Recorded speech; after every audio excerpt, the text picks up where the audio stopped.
Cement కలిపాక నీళ్ళు పట్ల అంతే సిమెంట్ మాత్రం ఇంకా రాదు.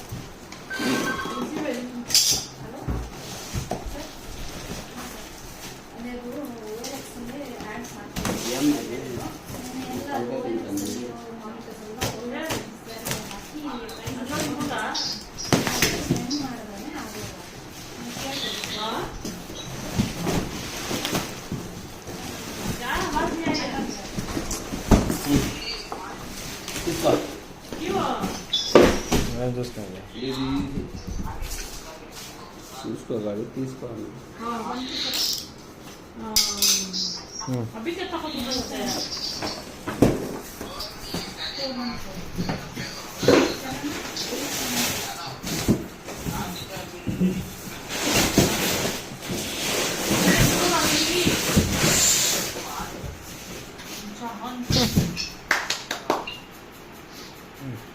మేడం వాటర్ వాటర్ వచ్చింది చూడండి ఏమొచ్చినాయి కట్లకి సిలిండర్ గ్యాస్ లేదు కదా అందుకనే వచ్చినాయి.